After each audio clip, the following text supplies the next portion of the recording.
Yeah, thank you very much. At 25th Floor, we are specialized on building custom web applications. Our own experience with React Native started around last summer. And in this talk, I'd like to show the good, the bad, and the ugly sides of React Native. So before I start, I'd like to make a quick survey. How many of you have heard of React Native already? So the majority, great. How many of you have used React Native? Wow, that's cool. So the technology is on the rise. I'm glad about that. I'd like to specify a couple of terms I will use throughout this talk in the beginning. What's a native app? When I say native app, I mean applications that are built for Android using really Java or Kotlin, so compiled applications. For iOS, applications built with Swift or Objective-C. On the other side, there are this hybrid application like Ionic, which use a web view, basically application container, and you have more or less a web application. So the application that is installed on the device is more or less a Chromeless browser. And the main and only UI element is the web view. And the third category is the native, but with JavaScript. I don't have a name for that, but that's what React Native is about. Actually, Titanium by Accelerator uses a similar approach. Nevertheless, the philosophy of React Native is a little bit different to, for instance, Ionic. It's not about one code to rule them all. It's about learn once and use everywhere, or write everywhere. So React Native embraces the differences of the differences in UI concepts on different platforms. But you will still end up with a lot of shared code. Technically, this native but with JavaScript thing works as follows. You have the rendering of the user interface done natively, so every UI element behaves and looks like a native element for just one reason, because it is a native element. So you have this funny bouncing when you scroll, and all the behavior that you are used. But the business logic is implemented in JavaScript. So how is that structured?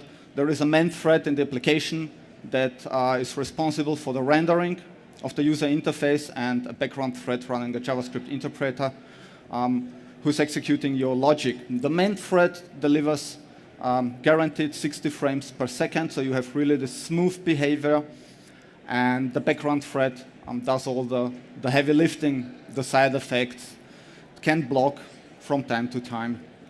And the two of them are connected via an asynchronous bridge, passing messages between the threads, which doesn't allow much of an information transfer, and is basically the one big bottleneck of this architecture. On the other hand, this is the part where React brings its strength into the thing. Using the virtual DOM, it can minimize the amount of updates that are sent to the user interface. There is another benefit as well. When you change the bridge to a WebSocket, you can just move this whole background thing out, and you can have your JavaScript executed on the debugger or JavaScript interpreter of your choice in another process on another device if you want so. So that's how development is done with React Native. You run your JavaScript on one process, and you can still interact with the application on a real device or within the simulator. How does that code look like? Basically, it looks like React code. So you can use JSX, which is great, and you have a couple of higher level, higher order components. Don't need to read that. Basic difference is that the base components in React Native are not like in React. They don't represent the DOM nodes, like HTML DOM nodes, but they implement concepts from the mobile world. So there is no div, there is a view, no span, there's text. There's no link. It's a touchable opacity. Okay.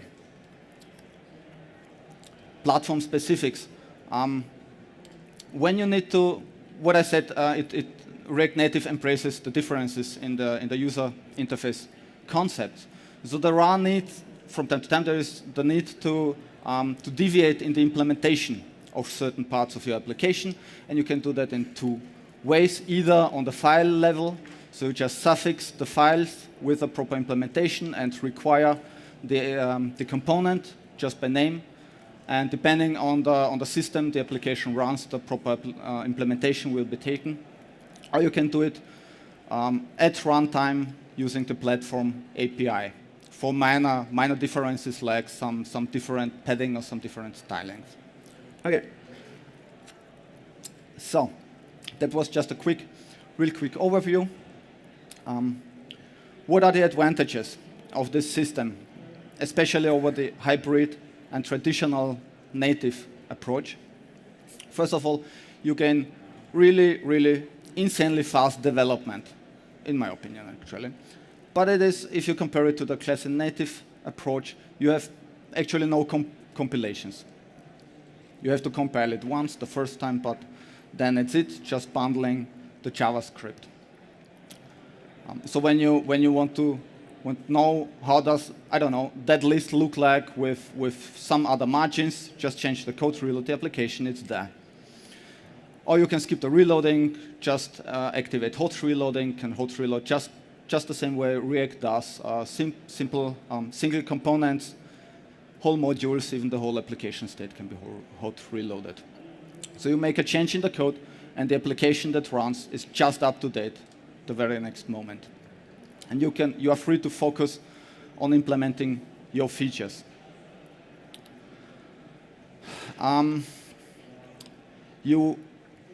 Even though you can deviate in your implementation, you probably will end up with a huge shared code base because most of the components are shared. There are differences, but most stuff can be used on both platforms. So you probably will end up with the whole business logic reusable for both targets if you are developing for, that's what I mean, for Android and iOS at the same time. And you, with high probability, you will reuse the implementation or big parts of the implementation of your user interface. And for the specific deviations, just as I shown before. And there is a wide variety of IDEs and tools that you can use, which is pretty handy as well.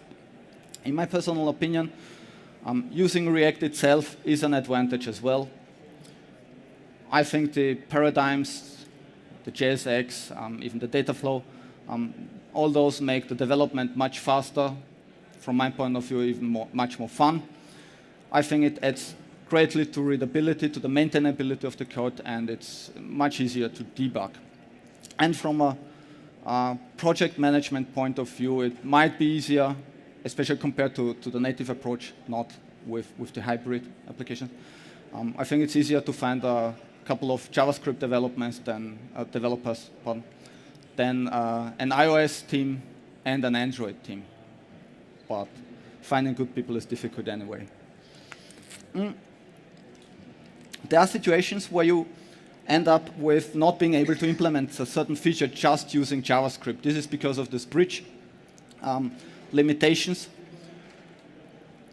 In that cases, you still can implement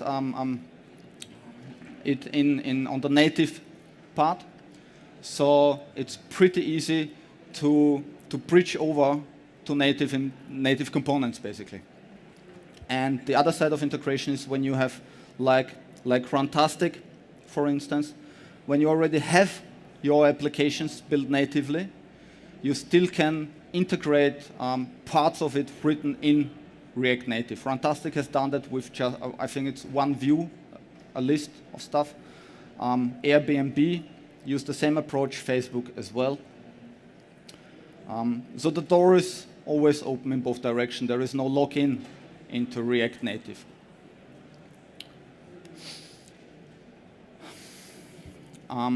Another advantage, deployment. you can, once you have your application out in the wild, you can always, there are services that help you to push your code to your users, circumventing the app stores and the Play stores. Like Code Push and AppHub Deploy, those two are cloud services, but in case of Code Push, you can even host your own server for that, so you are not dependent on the Microsoft infrastructure. And yeah, it's pretty nice. You just push the new version to the client. And it is completely compliant with the Apple Developer Program license agreement, as long as you do not change the purpose of your application or significant functionality. And as you, in the end, you do build regular applications that use some JavaScript code, but it is an IPA or APK package, so you can use the same deployment tools that can be used for native. This deployment, like Fastlane for automation or the Hockey app for better distribution. So much for the good. So how about the bad and the ugly parts? Pardon. So when you come from a strictly object-oriented environment, you will have some learning time to learn React and these reactive paradigms. But I think after the first steep learning curve, there is quite a high chance that you will not want to go back. It is completely different, but it really is fun. A much bigger negative impact, in my opinion, is the velocity of API changes. So React Native, just as React itself, has a quite fast update cycle, which is a good thing, basically. But in some cases, it is radical, and in some cases, it can even hurt. So there is, I'd like to show one example that we did. We really had a lot of fun with it. There was one element, one navigation implementation provided with React Native called the Navigation Experimental. It was for a long time kind of a best available navigation. It had extensive documentation. Though the name says it's experimental, it provided the impression that it's kind of a suggested solution. So, like in February this year, the last feature has been added to this component. A month later, in March, the documentation disappeared more or less. It was changed for 3 sentences about that it will be removed. A month ago, it got a deprecation warning. This was the point when at our company all alarm lights started to, or alarm bells started to ring, and 2 weeks ago, it was gone. So it can go pretty fast. But to be honest, yeah, it was not a pleasant experience to have just a couple of weeks to change main element of your application. But in the end, I think that the whole code base, the routing, and big parts and structure of the application proved to be better than before. But it took us quite some time. Another problem is with upgrading. So React Native is a library. It comes as a Node module, just a dependency. You can update that without problems. But when you start a React Native project, you create the Xcode project. So check out the complete project source base, and probably Android or both. And from that point on, you have a code base that will be tinkered with, will have configurations that you change, like you add restrictions, you add the app icon, some asset, whatever, deployment integration. And on the other hand, the React Native team will change stuff in that code, which is necessary for whatever new features they have. No, sorry, that's the point for that. So to merge these two code bases, there is a tool called React Native Git upgrade module, which is a Node module So the one demonstration here. So you install it quite easily, you just run it, everything is fine, and then you end up fixing some completely unreadable merge conflicts for hours, maybe. Because there are changes in those configuration files that are not so friendly for diffing and for merge conflicts. So this is quite a pain from time to time. But of course it can be solved. And there is another issue, it's the performance. As a result of this asynchronous bridge, of this narrow bridge between the threads, when you have a lot of user interaction, so a stream of user inputs, and you want to reflect this in the user interface, you have a lot of information passing from the UI back to your JavaScript, and then back again. And this is where you will get noticeable performance penalties, where you will suffer frame drops. And well, basically there are two solutions for this. Either change your use case, which is not really a nice thing, but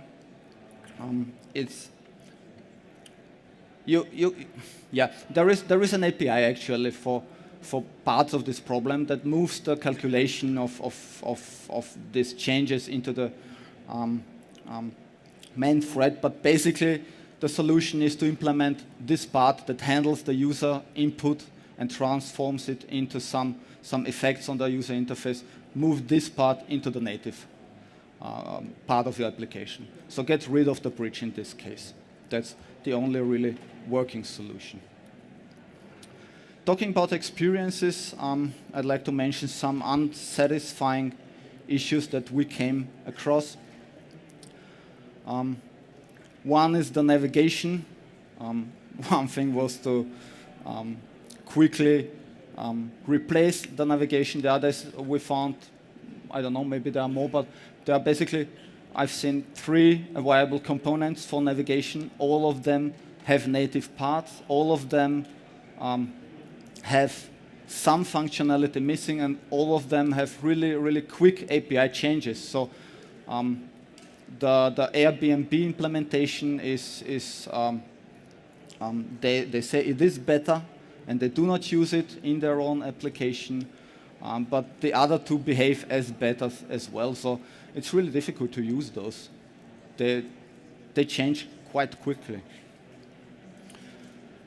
And another thing is, well, with mobile applications, you have really not that much of a screen space real estate on screen, so to say. So you have to be resourceful. So it makes sense to hide elements when they are not in focus. This is a better example. So what's called the collapsing headers. And forget this get, by the way. This was just a recording issue.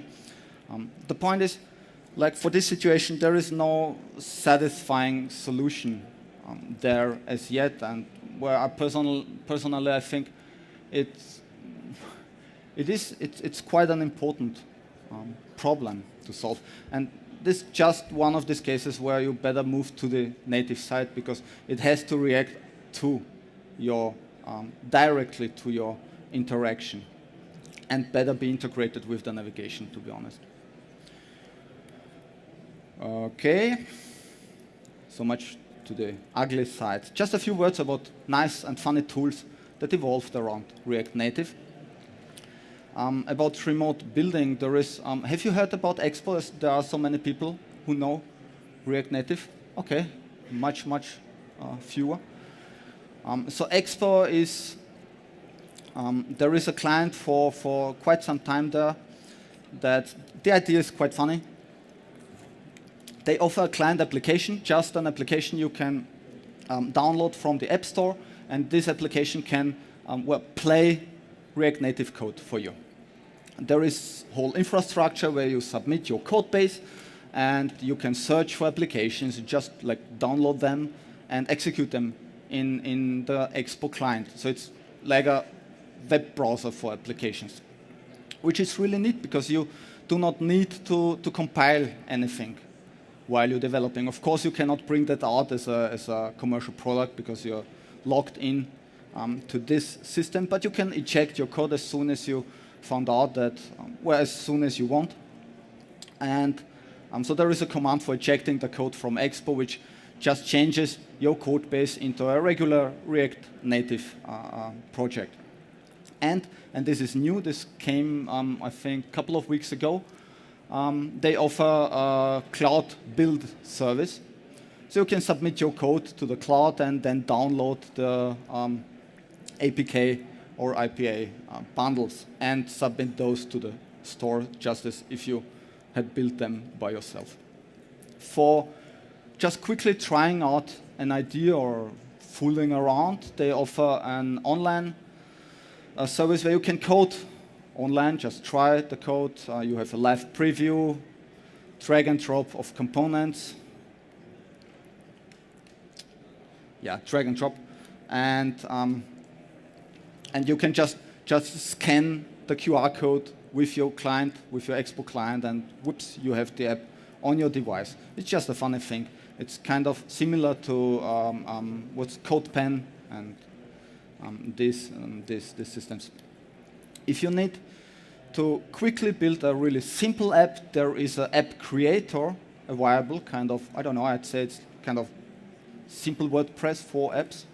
So just drag and drop your app and define your colors and some APIs. I haven't tried it out, but I find the idea really, really fun. Some last words. When we started last year, we started with our React experience that we had. So the structure of the project, we had no experience. We just tried like the best, asked a couple of people, and just tried the structure and refactored on the way. If I'd start again, now actually I would use one of the available boilerplates. There are a couple of them available, and they bring you just really big structures that support scaling, and you don't need to think about things.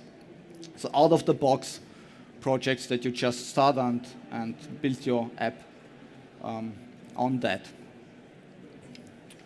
And I think this is the last slide. Just a couple of resources.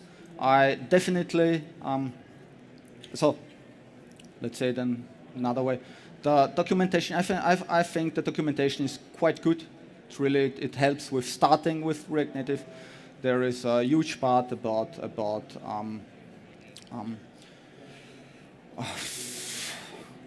it is good. Okay, it's really helpful, and there is this awesome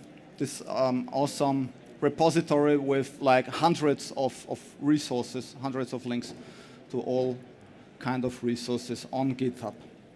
Okay, so that was the last slide. Thank you very much. Thank you, Susanne, for the introduction. And I'd like still one last slide left. I'd like to thank my colleagues who helped me preparing this talk. Ali Sharif, he will be moderating the main stage tomorrow, and Philip and Thomas, our React Native specialists. Thank you wherever they are now. Thank you a lot. All right. There is one. Found ya. All right. I have one question from the app, and then maybe we'll pass the microphone around. Okay. The first question would be, what are your thoughts on the patent clauses in the licenses of React and React Native, especially for companies, customers, and developers from the US, whose markets are overlapping with those on Facebook? I actually, this is the first time I'm confronted with this problem. Okay. No, I can't help you with that. Okay. No idea. Never mind. It's all right. Also has to be sometimes. Which navigation did you use up? Did you get to use up in the end? The React navigation. It's a community. It's a community project. Okay. And also, how would you decide whether or not to use React Native with an app? It depends on several factors. Of course, if you have native developers, you have more freedom to decide which path you go, how much the parts are that you lift on the native part. Like in our case, we had just web developers, so we had quite a big JavaScript expertise and no expertise on the native part. In that case, it definitely is the approach to go from my point of view. So it depends on the circumstances, and also it depends on what kind of app you want to build. So if you, for instance, need access to some low-level APIs, you will need some native developers for that. So everything that is not offered by either React Native APIs or some community stuff that you can get your hands on, where you'll need to make it by yourself. All right, thank you. Are there questions? Any more? I see your hand. Hey, my question is, when I have a working React-only code base, so I have a whole web page running on React, what would be your approach to basically somehow get this into a React Native app? Is there some good way? Yeah, that's a good question, actually. Well, the point is you probably will have big parts of your business logic that you can move that is probably independent of the user interface. But the navigational structure and the views will probably not be reusable from the web world. Also because of just the structure of the virtual DOM. So it is completely different in React Native, but what will probably not work is trying to kind of recompile your React code base with some automation to this other realm. I doubt that will work. So try to isolate your business logic and include that, and build a appropriate user interface for that. Yeah. Thank you. Another question, maybe? Hands? No? Yes. Hi. Hi. React Native and games. How far and complex can you go? And games. Yeah. Oh, yeah, there are several approaches. There is, I didn't dive into that actually, but what just I've seen scrolling around, there are tries to integrate actually WebGL with that, but oh no, forget it. That was with React only. No, I don't know actually. No, I was mistaken that for what I've read about React and game development. No, I don't know. But there is this Expo library. It comes with a library. They bring at least a couple of elements that might help you. I think they bring a GL, kind of a GL view. So this might be a door to enter that realm. Because with the basic elements that come with React Native, you have just the regular UI elements. It will be a kind of a shitty game probably with that.